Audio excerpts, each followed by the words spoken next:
خداوند متعال کے لطف و کرم سے آپ کی خدمت میں عشرہ اول محرم الحرام میں وہ کچھ بنیادی سوالات جو عاشورہ اور سید الشہداء علیہ الصلوۃ والسلام کے قیام کے متعلق کیے جاتے ہیں، ان کے جوابات کچھ نہ کچھ اپنی حد تک عرض کیے۔ توجہ کریں کہ آپ کی خدمت میں یہ میں نے جو موضوع شروع کیا، یہ ایسا نہیں ہے کہ یہی سوالات ہیں، بہت سارے اور موضوعات ہیں اور آج بھی اٹھائے جاتے ہیں بعض سوالات۔ شاید آپ میں سے بعض نے سوشل میڈیا کے اوپر آج کل دیکھا ہو کہ ایک طبقہ ہے جن کے پاس بہت پیسہ ہے پاکستان میں، مذہبی گروہ ہے ایک اہل سنت کے اندر، کہ جن کی مثلا پالیسیز جو کچھ عرصے سے ہیں وہ یہ ہیں کہ بنو امیہ کا دفاع کرنا ہے۔ تو انہوں نے 5-7 علماء کو اکٹھا کیا اور ایک چھوٹی سی کانفرنس جو ہوتی ہے اپنی حد تک وہ کی، اور اس میں کیونکہ ایک بہت مہم سوال جو اٹھایا جا رہا ہے اس ٹائم علمی حلقوں کے درمیان، اور یہ صرف پاکستان میں نہیں ہے، یہ پوری دنیا میں جہاں تک شیعہ ہیں، مسلمان ہیں، اس موضوع کو بہت زیادہ تحلیل اور تجزیہ کر رہے ہیں۔ آپ شاید نیٹ کے اوپر سرچ کریں، جو علمی لوگ ہیں، تو یہ ان موضوعات میں سے اور سوالات میں سے ہے جو اس وقت کربلا کے متعلق سب سے زیادہ پوچھا جا رہا ہے۔ وہ یہ سوال ہے، میں صرف اس کی طرف اشارہ کروں گا، انشاءاللہ پھر کسی فرصت میں اس کو میں بیان کروں گا آپ کی خدمت میں اگر توفیق ہوئی تو، کہ سید الشہداء علیہ الصلوۃ والسلام کے ساتھ دوسری شخصیات کیوں نہیں نکلی قیام کے لیے؟ بڑے بڑے نام موجود تھے، اصحاب میں سے بھی موجود تھے اور برجستہ شخصیات۔ تو انہوں نے اس میں کہا، اپنی اس کانفرنس میں، وہ ایک پروگرام تھا ان کا، اس میں انہوں نے کہا کہ اصل میں امام حسین علیہ السلام نے بتایا ہی نہیں تھا کہ میں کس لیے نکل رہا ہوں۔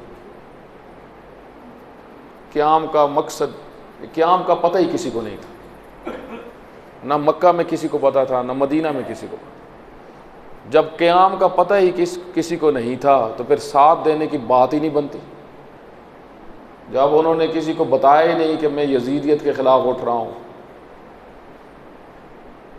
اور اس فاسد نظام کے خلاف قیام کر رہا ہوں جو اللہ کی حدود کو معطل کر رہا ہے، جو امر بالمعروف و نہی عن المنکر کرنے والے کو قتل کر دیتا ہے، تو جب بتایا ہی نہیں تو پھر ساتھ دینے کی تو بات ہی نہیں بنتی۔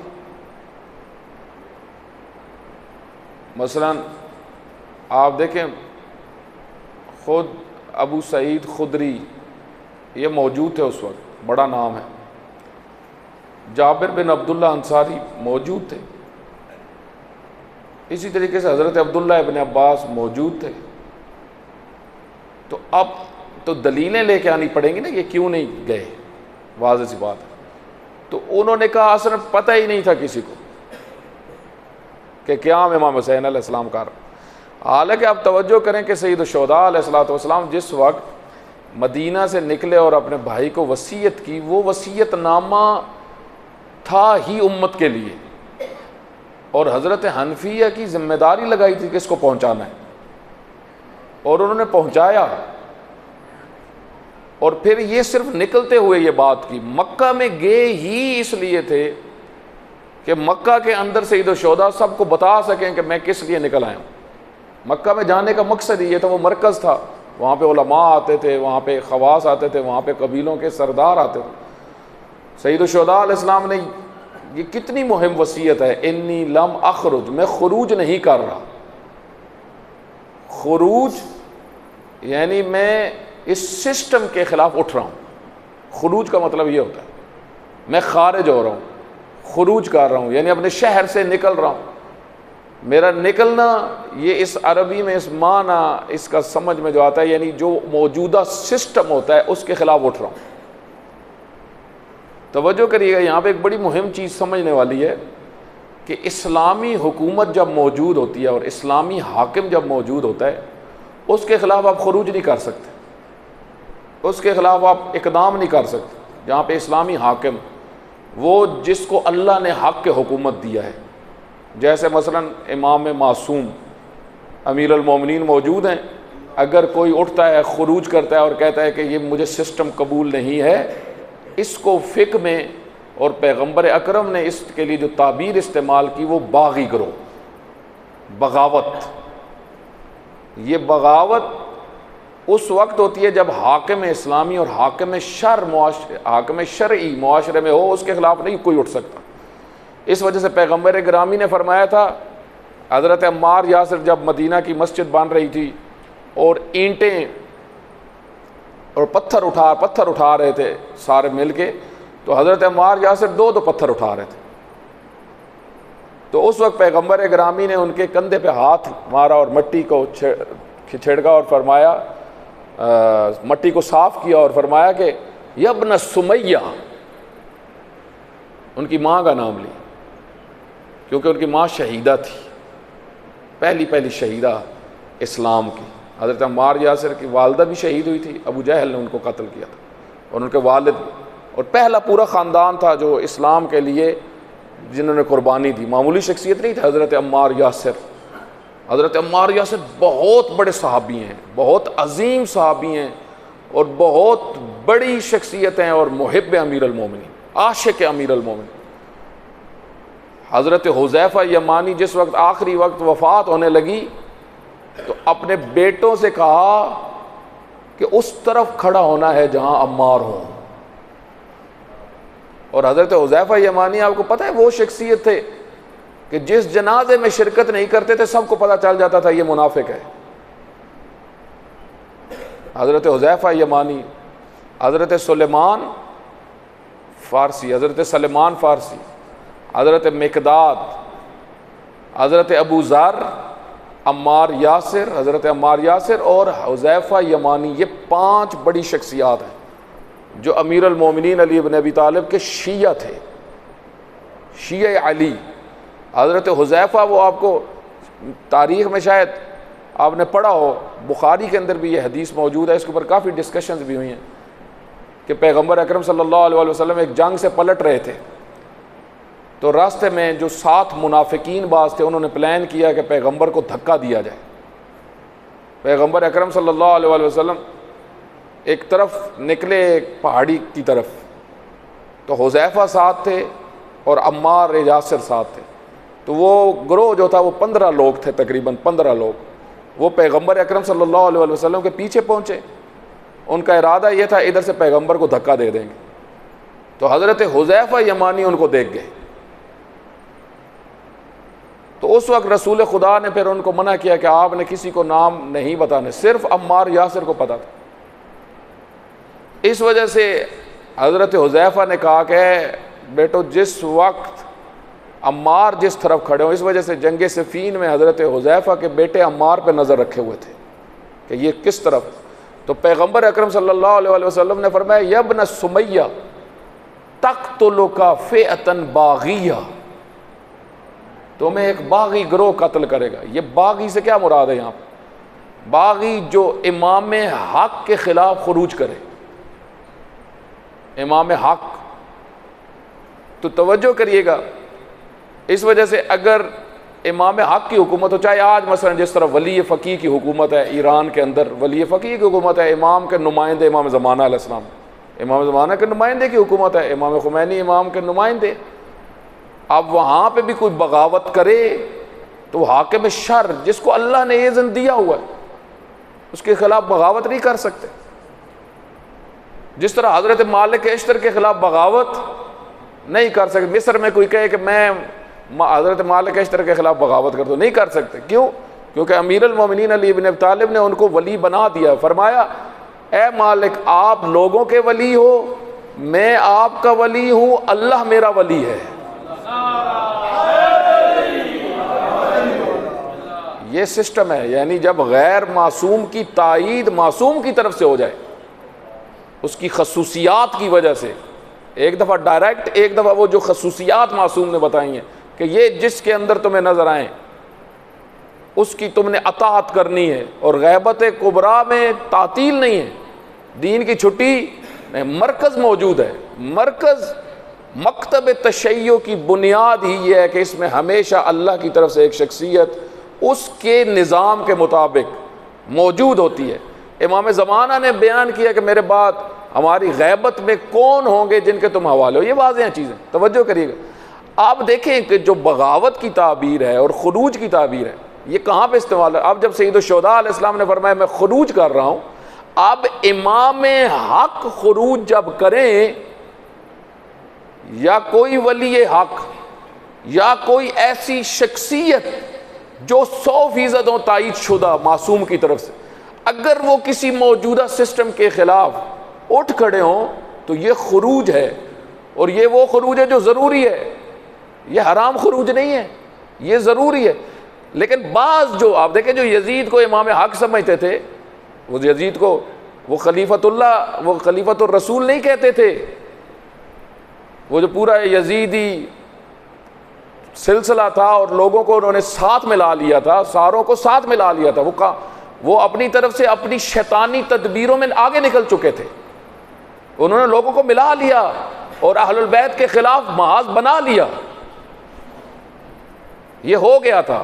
اس وجہ سے سید الشہداء علیہ السلام نے جب دیکھا کہ اب بالکل یہ جڑوں سے ختم کرنے لگے ہر چیز کو، تو خروج کیا۔ اب جب یہاں پہ سید الشہداء علیہ السلام خروج کر رہے ہیں، اب امت کی ذمہ داری ہے کہ اس سسٹم کے خلاف اٹھے اور ساتھ دیں اس شخصیت کو۔ تو آپ توجہ کریں، ایک صلوات پڑھیں محمد علیہ۔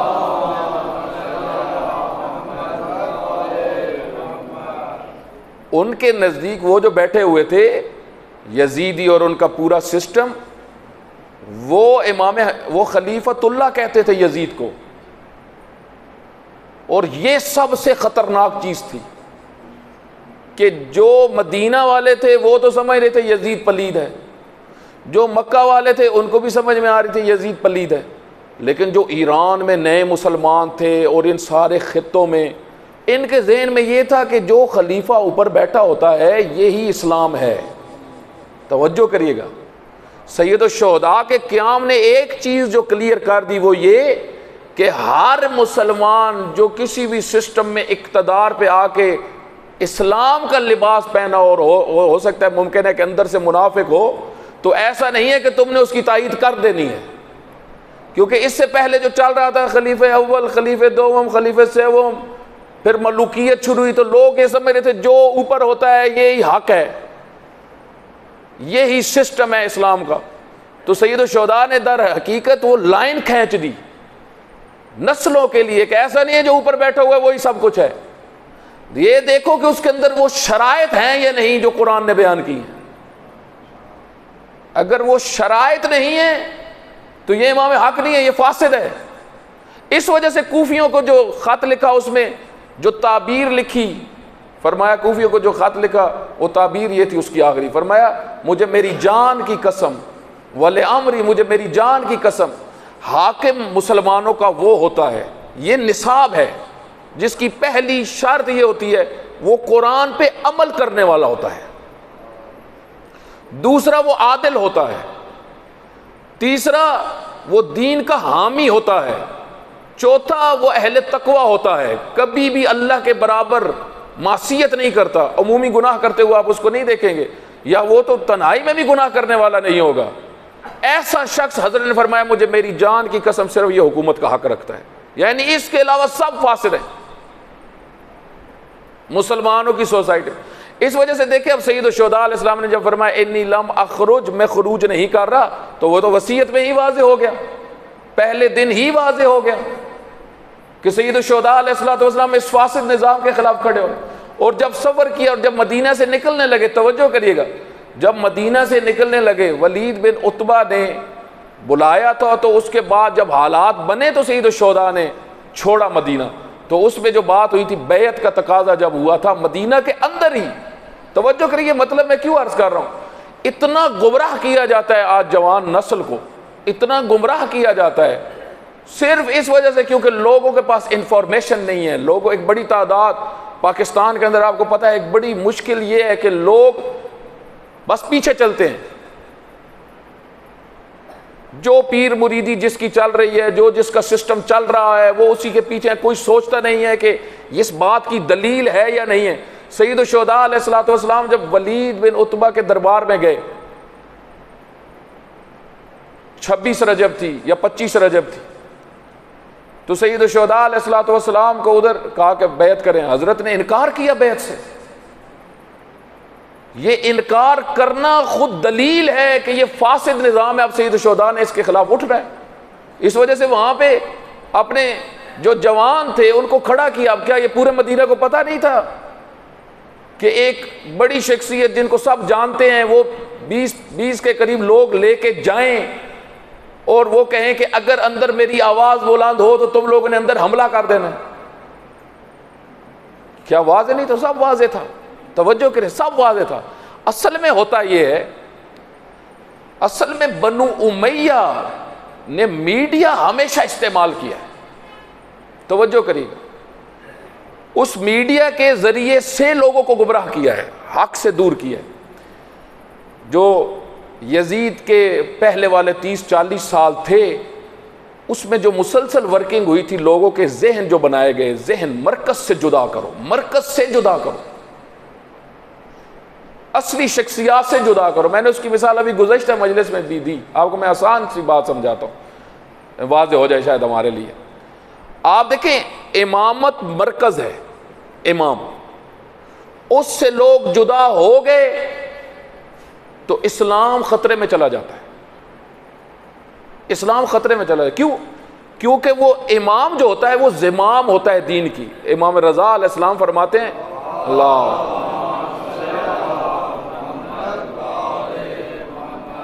امام رضا کا ایک خطبہ ہے امامت پہ، امام فرماتے ہیں ان الامام زمام الدین، امامت دین کی مہار ہے،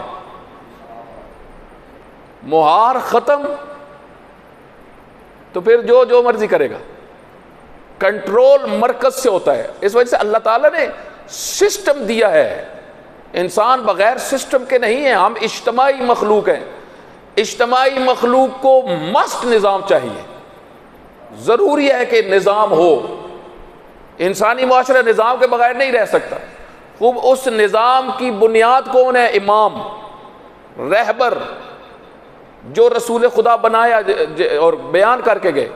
آپ دیکھیں، اس وجہ سے امیر المومنین نے فرمایا کہ میری حیثیت ایسے ہی ہے جیسے چکی کے درمیان وہ کلی ہوتی ہے نا، اس طرح اگر وہ گر جائے تو پھر گئی ہر چیز، مرکز اپنی جگہ سے ہل جائے۔ اس وجہ سے آپ دیکھیں بنو امیہ نے مرکز پہ ہاتھ رکھا، مرکزی شخصیات پہ ہاتھ رکھا، اور ان کی خناسیت پھیلتی گئی، وہ خناسیت پھیلتی گئی پھیلتی گئی پھیلتی گئی، اور اس کے کتنے برے اثرات پھر آئے۔ امام مجتبی علیہ الصلوۃ والسلام سے لوگ ہٹ گئے، پیسہ لگا دیا، ڈرا دیا۔ امام مجتبی علیہ الصلوۃ والسلام کا مین کمانڈر، پیسے لے لیے اس نے۔ یہ پیسہ آپ دیکھیں، اس نے انسان کے اندر کا نفس جب مطیع نہ ہو، معرفت والا نہ ہو، بک جاتا ہے۔ کچھ ڈرا دیے، وہ بک گئے۔ اس طریقے سے امام علیہ السلام کو تنہا کیا گیا۔ تو اب یہ مرکز جو ہوتا ہے، پھر امام فرماتے ہیں امام رضا علیہ السلام، وَنِظَامُ الْمُسْلِمِينَ، امامت نظام ہے، یعنی امام سے پورا نظام چلتا ہے اسلام کا۔ زمام الدین وَنِظَامُ الْمُسْلِمِينَ، اور مسلمانوں کا نظام ہے۔ جو میں آپ کو کہہ رہا تھا کہ آج میں مثال آپ کو دیتا ہوں، آپ دیکھیں امام خمینی رحمۃ اللہ علیہ اٹھے، امام خمینی رحمۃ اللہ علیہ نے امر بالمعروف کیا اور نہی عن المنکر کیا، کامیاب ہوئے۔ کوئی ان کا تھا ٹارگٹ نہیں تھا کہ ہم نے حکومت بنانی ہے۔ امام خمینی رحمۃ اللہ علیہ جب بھی کوئی پوچھتا تھا فرماتے تھے اپنی ذمہ داریاں ادا کرو، بس جو ذمہ داری جس کی ہے، جتنی ہے وہ ادا کرے، لیکن اگر سارے ڈنڈیاں ماریں گے، سارے غیر ذمہ دار ہو جائیں گے اور خصوصاً وہ خواص جو معاشرے میں مؤثر کردار رکھتے ہیں، وہ اگر غیر ذمہ دار ہو جائیں گے تو پھر معاشرے کی تباہی ہو جاتی ہے، پھر فساد پھیل جاتا ہے۔ قوم کے اندر بعض علماء نے کہا جہاں پہ شیعہ ہیں ہی شیعہ، قوم کے اندر خنزیر کا گوشت بکنا شروع ہو گیا تھا امام خمینی سے پہلے۔ مرحوم صفدر حسین نجفی سے مجھے ایک شخص نقل کر رہے تھے کہ انہوں نے کہا میں نے اپنی آنکھوں سے دیکھا قوم کے اندر خنزیر کا گوشت بکتے ہوئے۔ تو وہ کون کھا رہے تھے؟ اب توجہ کر، ہر جگہ پہ شراب، ہر جگہ پہ، ہر محلے میں۔ جس طریقے سے ابھی آپ یورپ میں جائیں تو اکثر ہم سے کئی لوگ سوال بھی کرتے ہیں جو یورپ میں ہوتے ہیں، وہ یہ سوال کرتے ہیں کہ وہاں پہ شاپس میں مست شراب رکھنی پڑتی ہے، جس طرح گلی محلوں میں جو دکانیں ہوتی ہیں، پیٹرول پمپ، ہر پیٹرول پمپ کے ساتھ ایک دکان ہوتی ہے، وہاں شراب رکھنی پڑتی۔ تو کئی لوگ مسئلہ پوچھ رہے ہوتے ہیں کہ ہم نے دکان بنائی ہوئی ہے، ابھی وہ ادھر پابندی ہے، شراب رکھنی پڑتی ہے، تو ہم رکھ سکتے ہیں یا نہیں رکھ سکتے؟ وہ نہ رکھیں تو ان کو دکان بنانے ہی نہیں دیتے۔ تو مسٹ اسی طریقے سے ایران کے اندر ہو گیا تھا، اسی طریقے سے۔ آپ دیکھیں جہاں پہ اتنے مجتہد بیٹھے ہوئے تھے، اتنے علماء بیٹھے ہوئے تھے، ایک بڑی تعداد بیٹھی تھی، عوام کا تو اپنی سطح پہ ہے کہ وہ امر بالمعروف و نہی عن المنکر کرے، لیکن علماء جن کو اللہ نے عزت دی ہے ان کا اپنا لیول ہے۔ آپ دیکھیں امام خمینی رحمۃ اللہ علیہ نے صرف اپنی ذمہ داری ادا کی، اس کے نتیجے میں کیا ہوا؟ اس کے نتیجے میں پورا ایک نظام وجود میں آ گیا، معاشرے کے اندر سے کتنی برائیاں صاف ہو گئی، ختم ہو گئی، اوپر ایک نورانی شخصیت آ گئی۔ اب توجہ کریں، اب 40 سال ہو گئے ہیں انقلاب کو۔ ان 40 سالوں میں پہلے دن سے لے کے آج تک دشمن کیا کر رہا ہے؟ کسی طریقے سے مرکز سے ہٹے، کسی طریقے سے یہ رہبر سے ہٹے۔ کیوں؟ کیونکہ رہبر ہی اصلی شخصیت ہے۔ ان کو پتہ ہے اگر ہم نے لوگوں کو ان سے ہٹا دیا نظام ختم ہو جائے گا۔ ذہنی طور پہ ذہن بنا دیا ان کے خلاف۔ میڈیا استعمال کر رہے ہیں، ہزاروں میں چینلز ہیں جو استعمال کر رہے ہیں، ہزاروں، جس سے وہ دماغ بھرتے ہیں جوانوں کا، اس طرح ہوگا، اس طرح ہوگا، مہنگائی بڑی ہوگی۔ حالانکہ آپ دیکھیں، ہم نے خود دیکھا ہے کہ جس طریقے سے انقلاب سے پہلے بتایا جاتا ہے ایسے ہی تھا کہ آدھے لوگ کے پاس پیسے ہوتے تھے، آدھوں کے پاس کھانے کے لیے کچھ نہیں، فقیر، ایک بڑی تعداد فقیر۔ امام خمینی رحمۃ اللہ علیہ ایک بات جو کہتے تھے وہ کہتے تھے یہ مجھ سے برداشت نہیں ہوتے، یہ لوگ جو فقیر ہیں بھوکے مر رہے ہیں۔ یہ درد تھا امام خمینی رحمۃ اللہ علیہ کے اندر، توجہ کریے، احساس تھا۔ اس وجہ سے امر بالمعروف کیا و نہی عن المنکر کیا اپنے مرحلے تک۔ تو آج تک آپ دیکھیں اس وقت شروع ہوئے، علماء کو بھی امام خمینی کے خلاف کھڑا کیا، ایک بڑی تعداد کو۔ ایک حدیث امر بالمعروف کے متعلق نقل ہوئی ہے، میں آپ کو سناتا ہوں، پھر مجلس کو تمام کرتا ہوں۔ توجہ کریے گا، آپ تھکے ہوئے ہیں، رات اکثر جاگے ہوئے ہیں۔ معصوم امام فرماتے ہیں آخر الزمان میں، کیونکہ ہمارا موضوع امر بالمعروف چل رہا تھا، میں اس کو ساتھ ربط دیتا ہوں۔ امام فرماتے ہیں آخری زمانے میں، یہ حدیث میرے پاس رکھی ہوئی ہے، جس کو چاہیے میں دے دوں گا اس کو، کیونکہ اس کے ذہن میں سوال آ سکتا ہے کہ یہ کیسی بات امام نے بیان کی۔ امام فرماتے ہیں آخری زمانے کے بڑے بڑے علماء جو عوام کی نظر میں بڑے بڑے ہوں گے، یہ امر بالمعروف و نہی عن المنکر نہیں کریں گے، چھوڑ دیں گے، یہ نہیں کریں گے، کسی کو نہیں روکیں۔ کیوں؟ آپ توجہ کریں، ایک بڑی تعداد مجالس میں امر بالمعروف و نہی عن المنکر کیوں نہیں کرتے؟ اس سے مارکیٹ نہیں بنتی، مارکیٹ بنتی ہے پبلک خوش ہو۔ جب امر بالمعروف اور نہی عن المنکر کیا تو ہو سکتا ہے دو چار کو بات بری لگ جائے، انہوں نے کہنا اس مولوی صاحب نے اگلی بار دعوت، اگلی مجلس کی دعوت نہیں دینی۔ اور کامیاب مولانا کون ہے؟ جو نکلتا جائے تو دو دعوتیں کھڑی ہوں، ٹھیک ہے، ایسے ہی ہے نا۔ جو کامیاب ذاکر ہے وہ کون ہے؟ یا کامیاب مولانا وہ ہے کہ جو باہر نکلتا جائے اس کو دو بندے لکھوا رہے ہوں کہ مجلس ہے، اور جو امر بالمعروف و نہی عن المنکر کر کے نکل رہا ہو، اس کی جو چل رہی ہوں گی ہو سکتا ہے وہ بھی بند کروا دیں کہ جو مجالس چل رہی ہیں یہ بھی بند کرو۔ اس وجہ سے آپ دیکھیں امر بالمعروف و نہی عن المنکر مشکل کام ہے، سخت کام ہے، لیکن اللہ کی طرف سے ذمہ داری ہے، کرنا ہی کرنا ہے۔ امیر المومنین نے کیا، ورنہ آپ دیکھیں امیر المومنین، توجہ کریے گا، امیر المومنین جس طرح دوسروں نے حکومت بنائی تو کیا کرتے تھے؟ وہ ایک آتا تھا کہتا تھا کہ وہ قبیلہ مضبوط ہے، ان کو حکومت دے دو، ان کو حکومت دے دیتے تھے۔ اشعث بن قیس جس کے بارے میں نے آپ کو بتایا تھا کہ اشعث بن قیس جو خود قاتل امیر المومنین ہے، اس کا بیٹا قاتل امام حسین علیہ السلام، اس کی بیٹی قاتل امام مجتبیٰ علیہ السلام، یہ اشعث آپ تاریخ اس کی پڑھیں، زندگی پڑھیں، یہ یمنی تھا اشعث، یہ پیغمبر اکرم کے بعد منکر زکوٰۃ ہو گیا، اسلام سے باہر ہو گیا، سب نے لکھا ہے اسلام سے باہر ہو گیا۔ پھر اس کے ساتھ کیا ڈیل ہوئی تھی؟ کیونکہ قبیلے مضبوط قبیلے سے تعلق رکھتا تھا، یمنی قبیلے سے تعلق رکھتا، کوفہ میں ان کا بڑی تعداد، ڈیل ہوئی کہ ٹھیک ہے آپ ہمارے ساتھ تعلق کو بحال کرو اور جو ہے وہ حکومت کو مضبوط کرو۔ اسی طریقے سے سارے سسٹمز ہوئے، حتیٰ آپ دیکھیں بنو امیہ کی جو حکومت شروع ہوئی وہ کس بنیاد پہ ہوئی تھی؟ کہ ڈیل کرو، کچھ ہمیں دو کچھ آپ لو۔ امیر المومنین کے پاس وہ آئے کہ جنہوں نے امیر المومنین کی کمپین چلائی تھی، جنہوں نے امیر المومنین کی کمپین چلائی تھی خلافت کی، وہ آئے اور انہوں نے آ کے کہا کہ ہمیں اقتدار دے دیں، لیکن امیر المومنین نے اقتدار ان کو نہیں دیا۔ کیوں نہیں دیا؟ کیونکہ امیر المومنین کسی کو بھی ایسے شخص کو جس کے بارے میں ان کو پتہ ہوتا تھا کہ یہ اس جگہ کے قابل نہیں ہے، چاہے جتنا مضبوط ہوتا تھا، اس کو نہیں دیتے تھے۔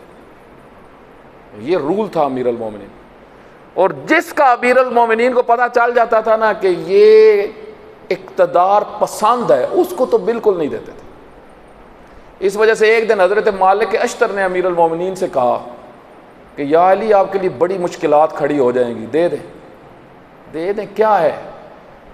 امیر المومنین، اب مالک اشتر سے بڑی محبت تھی ان کو، امیر المومنین نے فرمایا مالک اس کے دل میں ہوس ہے حکومت کی، جس کے دل میں ہوس ہو حکومت کی اس کو حکومت نہیں مل سکتی۔ آپ صرف یہ ایک رول دیکھیں امر بالمعروف اور نہی عن المنکر کا، صرف ایک رول امیر المومنین۔ یہ کیا رولز، یہ کتنے اصول تھے اور وہ کیا تھے؟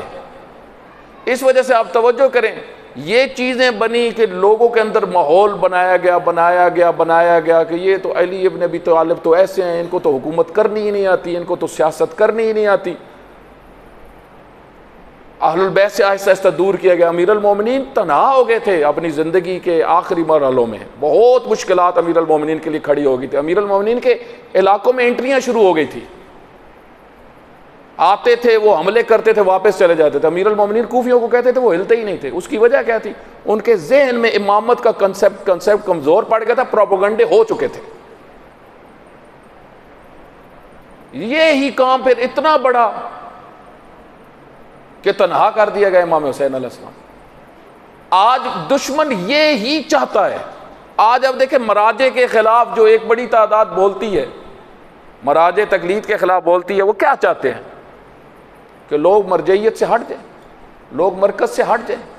جب مرکز سے ہٹ جائیں گے تو جو خریدار ان کا ہوگا ان کو خرید لے گا۔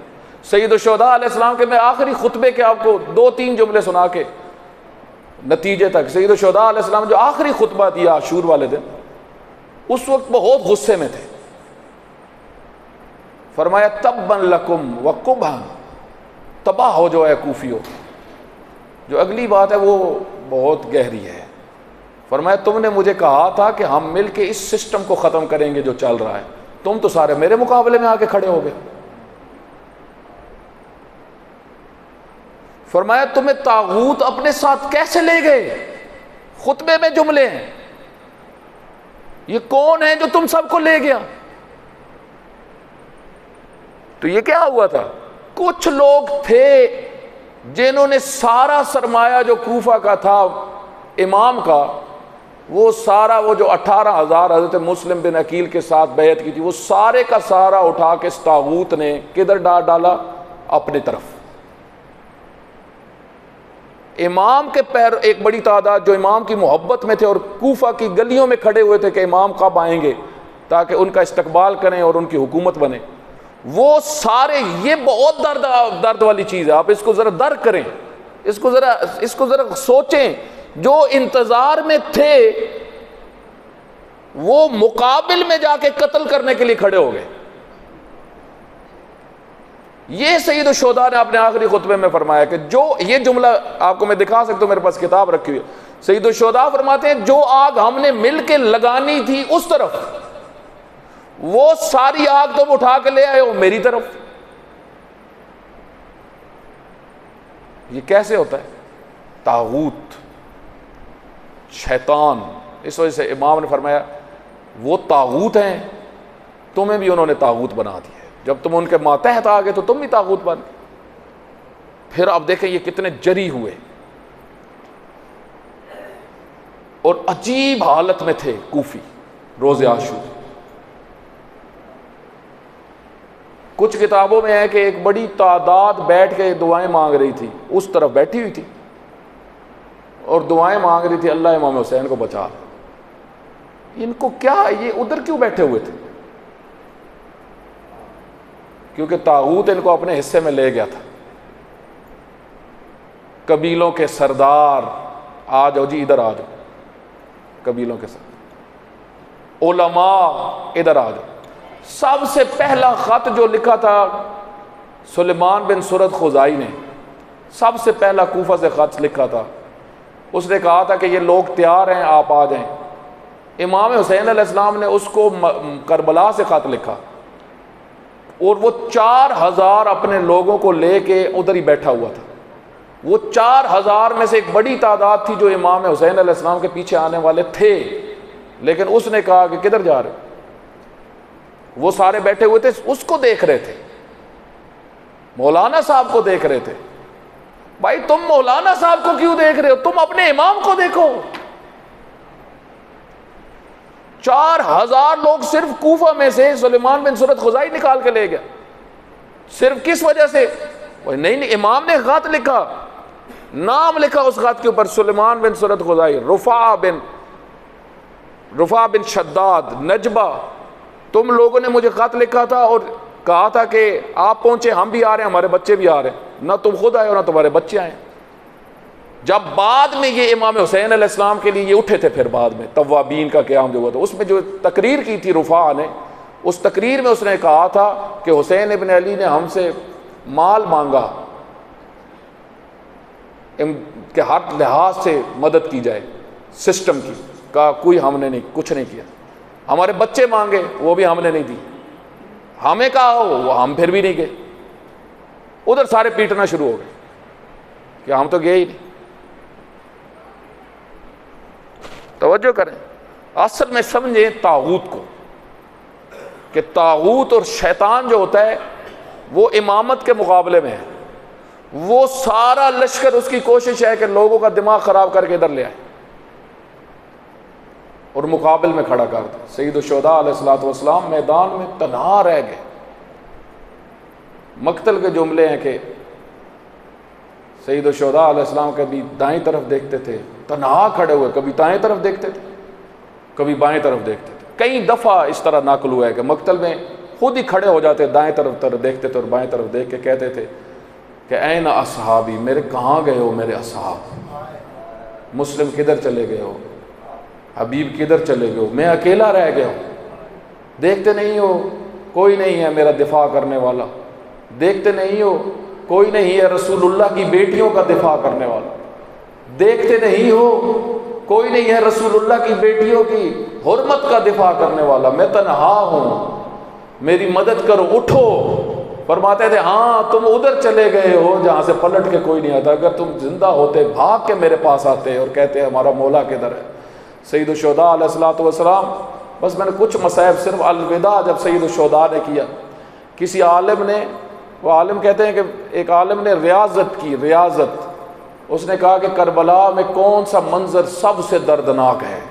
وہ کہتا ہے جب اس نے ریاضت کی نا، اس نے کہا سب سے دردناک منظر وہ تھا جب حسین خیمہ چھوڑ رہے تھے اور ساری بیویاں کہہ رہی تھی اب تو کوئی بھی نہیں رہا.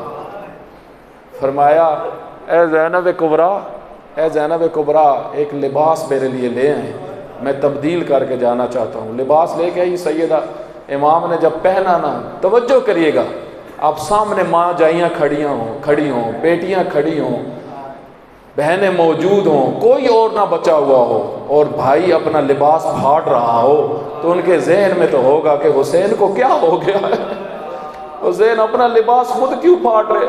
فرمایا اس وجہ سے پھاڑ رہا ہوں، میرے دشمن بڑے لعین ہیں، میرے لباس کی طرف رجحان نہ کریں۔ لباس اپنا پھاڑا، اب آمادگی کی، وہ آخری سلام جو سید الشہداء نے کیا، السلام علیکن، میرا سلام ہو یا زینب، یا ام کلثوم، یا سقین، علیکن منی السلام، میرا آخری سلام ہو تم پر۔ کہتے ہیں اب بیبیوں نے رونا شروع کیا، ماتم شروع کیا، اے حسین آپ جا رہے ہیں، اے حسین آپ جا رہے ہیں۔ بڑی مشکل سے سید الشہداء نے خیمے سے نکلنے کا جب ارادہ کیا نا، تو اب سواری چل نہیں رہی تھی، سواری نے اشارہ کیا، سید الشہداء سمجھ گئے، فرمایا اے سقینہ مجھے جانے دو، میں نے مقتل میں جانا ہے۔ تو عجیب جملہ کہا سیدہ سقینہ نے، فرمایا بابا حال استسلمت للموت، آپ موت کے لیے تیار ہو گئے ہو، آپ بھی موت کے لیے تیار ہو گئے ہو۔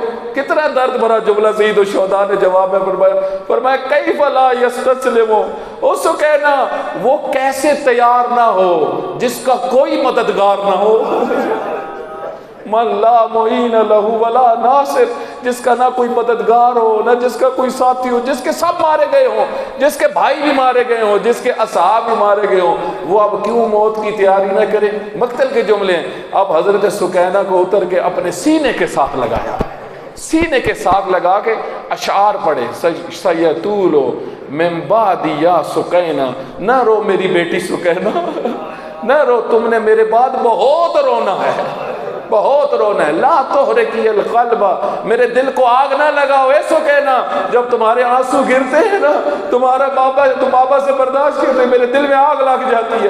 پھر عجیب جملہ فرمایا ہاں تم جیسی بہترین بیٹیوں جب ہو نا، تو اس باپ کے لیے کتنا فخر ہے کہ رونے والی تم جیسی ہو، رونے جیسی تم جیسی۔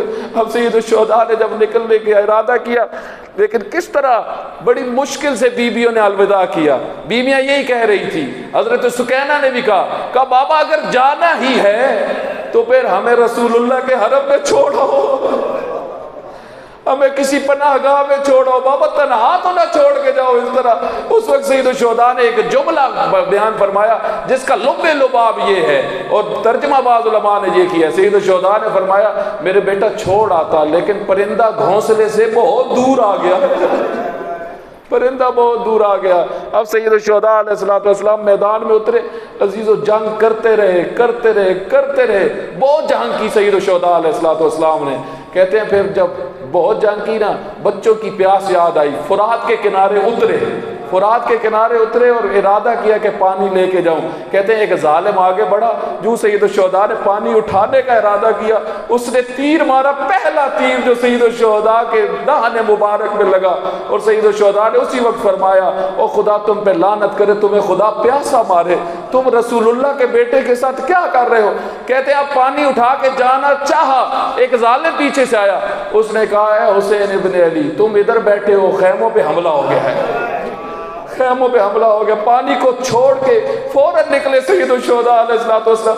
بیویوں سے کہا ہوا تھا جب تک میری آواز آتی رہے نا تکبیر کی، سمجھ لینا حسین زندہ ہے۔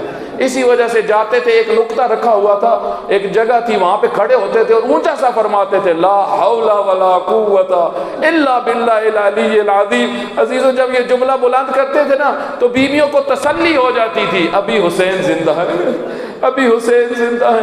سید الشہداء علیہ السلام پھر میدان میں اترے۔ سب نے لکھا ہے کہ سید الشہداء نے پورے لشکر کو دھکیل کے ایک طرف پھینکا، اس طرح جنگ کی لوگوں کو علی ابن ابی طالب یاد آ گئے۔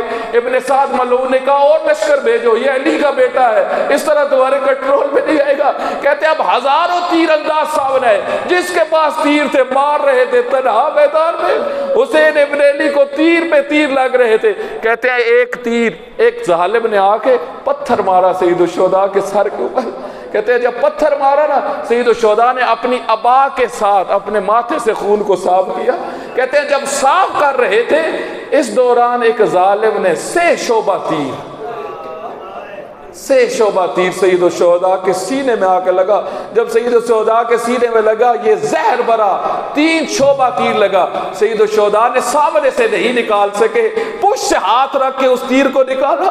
جب تیر کو نکالا تو اس وقت فرمایا علی ملت رسول اللہ, اے رسول خدا آپ دیکھیں آپ کی امت میرے ساتھ کیا کر رہی ہے, آپ کے بیٹے کے ساتھ کیا کر رہی ہے. مقتل کے جملے ہیں. اتنا زیادہ خون نکلا, سید الشہداء نے اپنے ہاتھوں میں خون اٹھا کے آسمان کی طرف پھینکا, کچھ خون اپنے چہرے پہ ملا اور فرمایا ظالموں میں اسی چہرے کے ساتھ رسول اللہ کے پاس جاؤں گا, اسی چہرے کے ساتھ تمہاری شکایت کروں گا. جنگ کرتے رہے.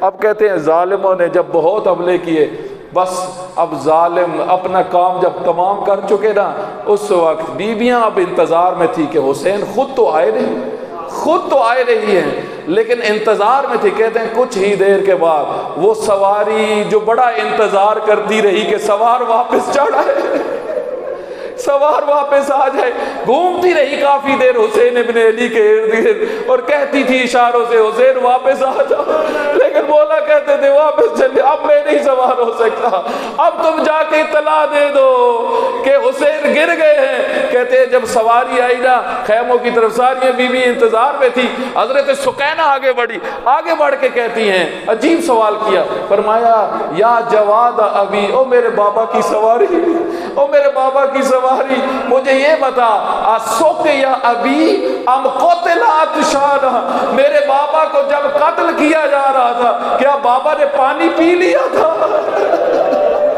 کیا میرے بابا نے پانی پی لیا تھا؟ اب قتل عطشانا, یا میرے بابا کو پیاسا قتل کر دیا گیا تھا.